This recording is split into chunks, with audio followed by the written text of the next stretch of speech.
Yes.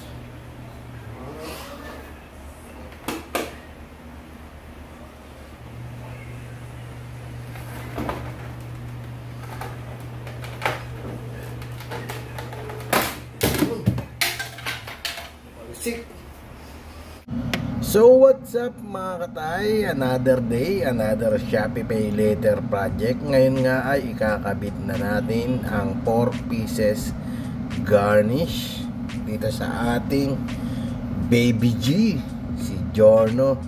Yan, kailangan natin ng ganito, yung panungkit, yung pinaka flat ang gagamitin ko, tapos basahan, sasapinan ko para hindi magasgasan ang ating Ayan, panungkit-sungkit, sungkit-sungkitin pa.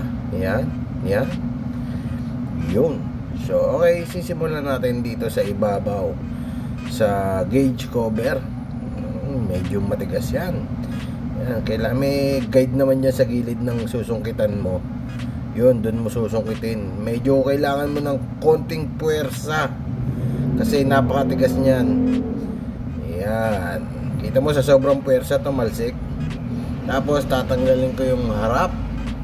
May dalawang push clip dyan sa ilalim, isa sa kabila at isa sa kabila. Yan. Sundutin mo lang. Silipin mo sa ilalim. Sundutin mo lang yung push clip. Kapa-kapa, sundot-sundot. Yun. Tapos may tornilyo sa ibabaw yan, screw yung kaha. Yan, body screw. Meron dalawang body screw yan. Isa yan, luwagan natin, luwag. At sa kabila meron ding isa. Yan, luwagan din natin. Syempre babaklasin nga natin eh. So, ayan. Luwag.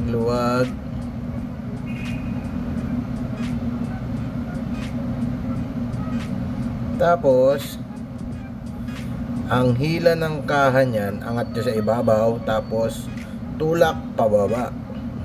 Ayan, di ba? Dali lang, di ba? Yun lang pinakamagadaling baklasin dyan eh, sa harap.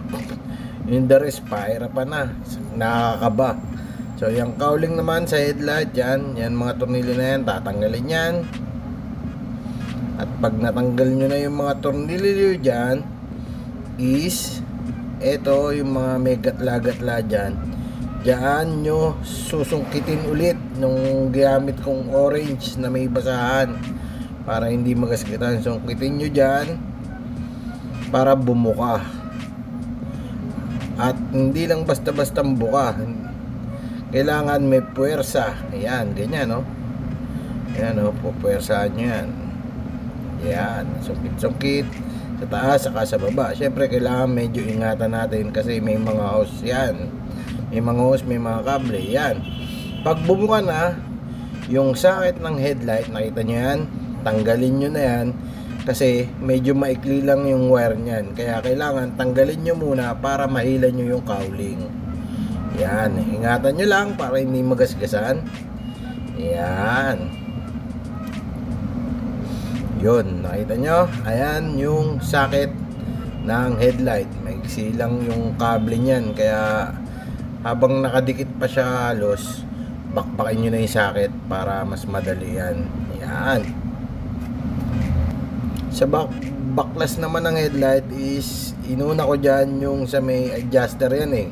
Pag pwede mong taasan, pwede mong babaan yung tutok ng headlight. Tatanggalin mo muna yan. Yan. Sakit ang ginamit ko dyan. Sa loob ng headlight, may dalawang clip dyan. Yung umiipit dun sa pinaka headlight niya. Yung cowling niya, may parang clip yan. Iniipit niya yung headlight na yan. Yun ang ibubuka niya ng konti para mahila nyo yung headlight. Ayan, yan o. Binubuka ko sa gilid dyan eh. Yan, ayun o, yung dalawang puti na yun. Nakaipit yun doon. Nakaipit dyan yung headlight, yung dalawang puti. Tapos may yung chrome part dyan, naka-clip din sa apat na yan. Yung apat na nakapalibot dyan, Yun naman ang tutusukin nyo para mabakbak yung chrome na yan, yung cover sa headlight. Yan. Tapos pag natanggal nyo na yung pagka-clip nya, hilahin nyo lang. Yan, tinatanggal ko yung pagka-clip nyo dyan. Medyo ngiwi kasi medyo matigas din talaga. Kasi first time siya babaklasin. Yan, yan. Natanggal na. Tapos ipapalit ko na syempre yung itim na garnish. Yan, isasalpak mo lang yan. Ganun lang daw. Yun. Dinidemo niya na. Sabay pukpok ng konti para medyo lumapat. Yan. Lapat na siya. Tignan mo. Check mo mabuti kung lapat. Para hindi ma-vibrate at hindi maingay. Pagka hindi lapat yan, maingay yan. Pukpok ng konti. Yan. Yun. Para lumapat. Yan. Okay naman. So balik na natin yung headlight. Sa pagbalik ng headlight, itutulak mo lang siya. Kasi 'di ba naka-clip nga lang siya sa gilid. Tapos yung ilalim yung sa adjuster, yun ang itutornilyo mo ulit. Yan, kita mo, dali ibalik yan. Mahirap lang yung pagtanggal, pero yung pagbalik, madali na yan. Siguraduhin nyo lang walang sobrang tornilyo pag binalik nyo. Kasi mahirap yun. Yan, oh, di ba? Tutulak mo lang. Tutulak mo, di ba? Tutulak mo lang. Okay na. Tapos yung tornilyo lang sa ilalim, all goods na yun. Yan, babalik mo na yung tornilyo. Oh, di ba? Madali lang magkabit. Mahirap magbaklas sa totoo lang, mga katay. Pero kaya-kaya nyo yan. Makakabisado nyo rin yan. Yun, higpitan na. Yan, higpitan mong mabuti. Tapos i-adjust mo na rin na payuko para hindi nakatingala yung headlight mo. Hindi ka nakakasilaw ng kasalubong. Yan, yuko mo ng konti. Yun. Eto, binabalik ko na siya. Kailangan isentro natin yung pagkakabalik ng headlight cowling para walang maipit na mga wire or na hose. Yan, kailangan nakasentro siya. Kasi hindi rin papasok yung sa ibabaw na yung sa cover sa speedometer, sa gauge, pagka hindi siya lapat. Yan, sipatin mo mabuti. Tapos itornilyo mo na lahat. Ibalik mo na. Alam mo na yung mga tinanggal mo, ibalik mo. At siguraduhin mong walang sobra. Pag may sobra, problema yon. Ibig sabihin nun, meron kang hindi na ikabit, babaklasin mo na naman ulit.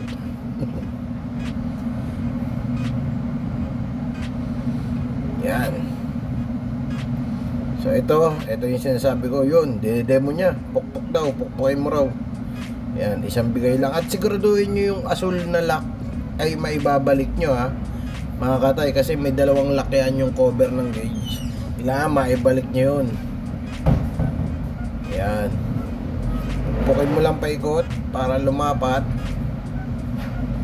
At ito naman, paano tanggalin? Merong clip yan, 3. Luluwagan mo lang, hilahin mo, tapos itutulak mo palabas yung logo na yon, yung yan, yung chrome. Tulak mo palabas. Yan. Yan, oh, may mga clip, di ba? 3 yan. Tapos tutulak mo palabas, yun, natanggal na. Tapos saka may kakabit yung ipapalit mo na black. Yan.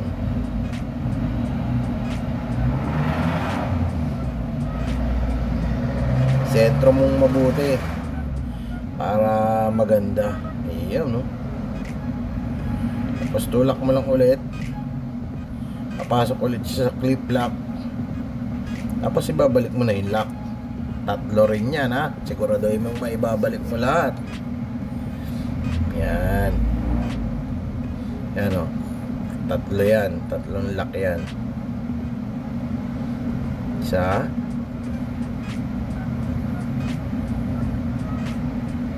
2.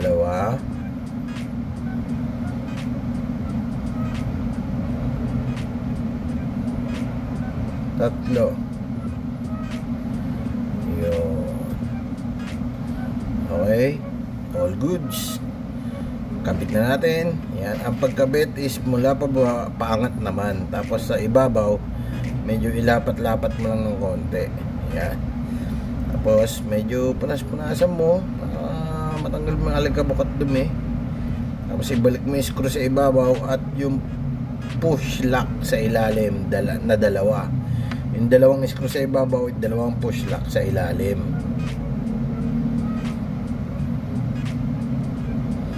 Yun o, kaliwat kanan yan. Huwag nyo kakalimutan hindi maibalik ulit yan kasi maingay yan, makalampag.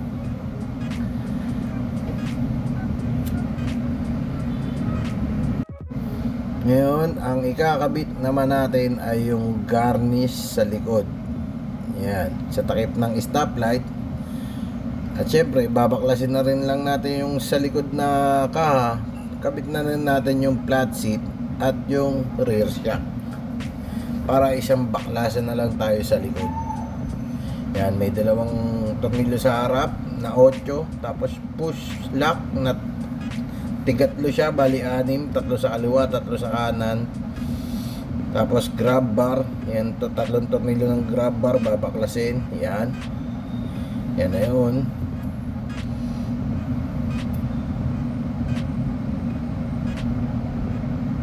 Ayan, una mo aangatin yung upuan. Yun, isang buo siyang natatanggal. Tapos yung cover, engine cover sa harap, yung sa ilalim ng upuan, yan, may tornilyo yan, 4. Tapos hilain mo lang din. Ayan, pagkatanggal, hila. Ayan, itabi mo muna. Tapos yung sa loob, yung grab bar, 3 yan, isa sa likod, tapos yung dalawa sa dalawang gilid. Siyempre, dalawa sa dalawang gilid, kalawat kanan yung gilid eh, dalawa yun. Ayan. Tapos sinilip ko dyan yung mga lock. Merong mga lock dyan eh. May push lock at merong pin lock. Pakita ko sa inyo. Yan, isang push lock sa kaliwa at isang push lock sa kanan. Tapos meron dyan mga pin lock na tinutulak din na titanggal. Yan, tinanggal ko na yan. Hinihila ko dyan sa mga oras na yan. Hinihila ko yan, natanggal ko na isa. Tapos yung isa pa, meron pa sa kabila.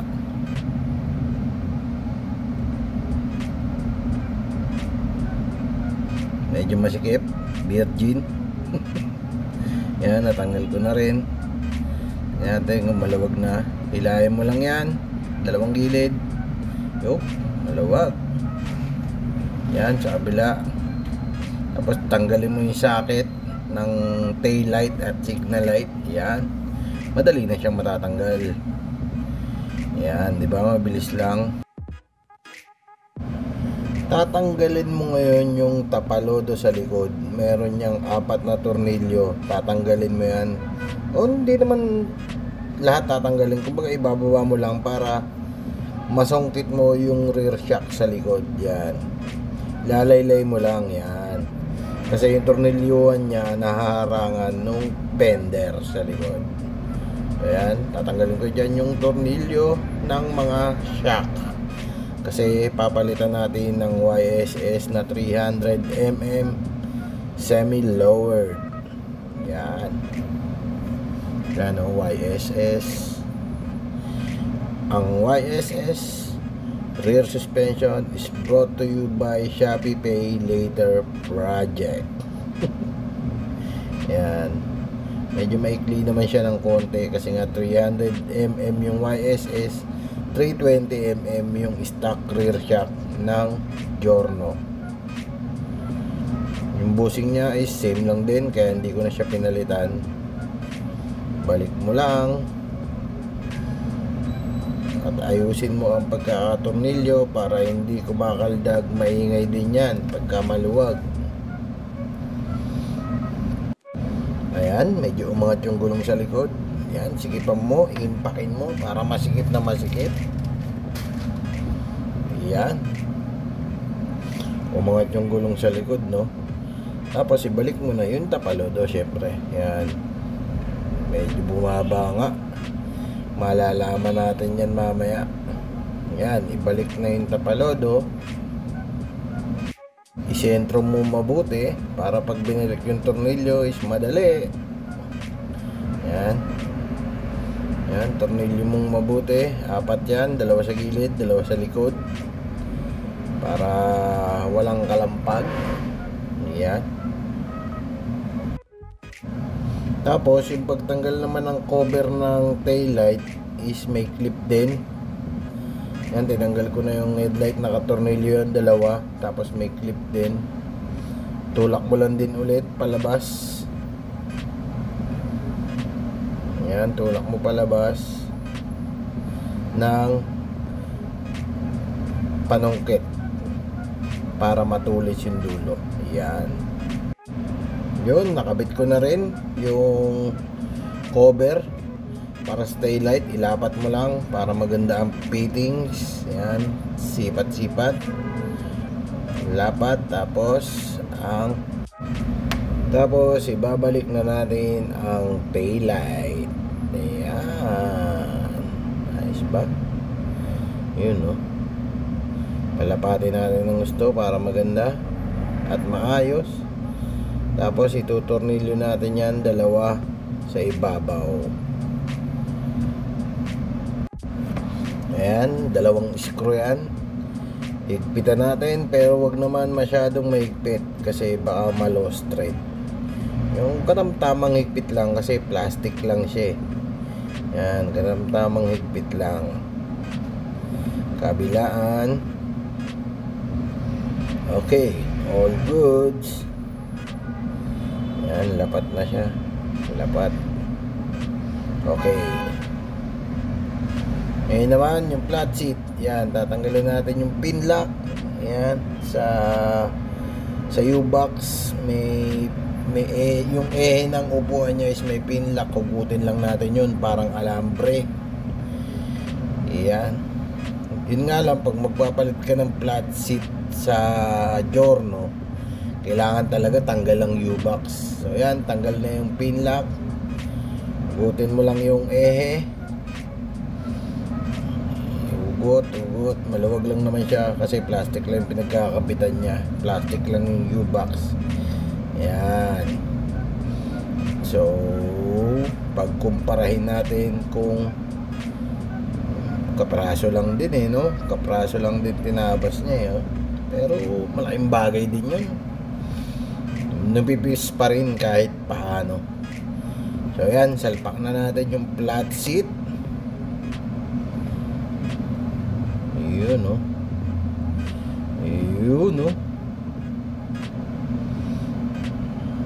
So balik ulit natin yung balik natin yung washer, tapos balik natin yung pin lock na alambre. Yan. Yan, washer,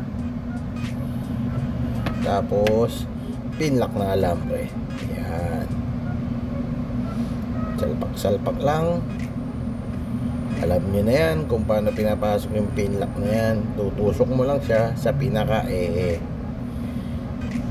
Yan, okay. Black na siya at flat na siya. Yun, buuan time. Alam nyo na yan kung paano natin binaklas, kung ano yung mga binaklas nyo, yun ang ibabalik nyo ulit. At make sure mga katayin na lahat ng tornilyo, lahat ng pin lock, lahat ng push lock ay naibalik nyo ng maayos at siguraduhin walang sobra. Kapag may sobra, may problema.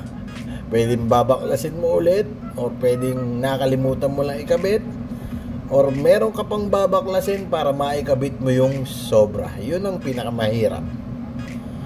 Yan, kabit grab bar, kabit upuan. Yan, nagpunas pa, lumabas ang malaking tiyan. Yan, push lock, kabit-kabit, tornilyo, higpit-higpit. May assistant pa ako sa likod. Ayan,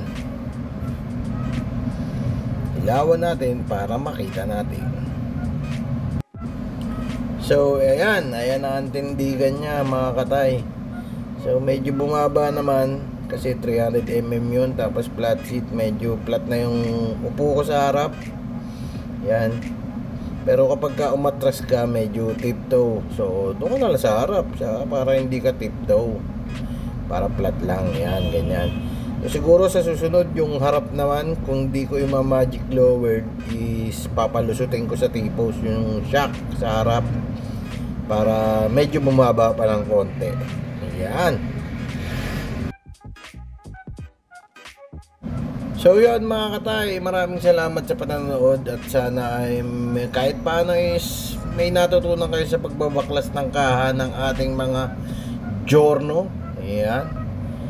Hanggang sa mga susunod na video natin, sana huwag kayong magsawang manood ng ating Baby G at ng ating Shopee Pay Later project.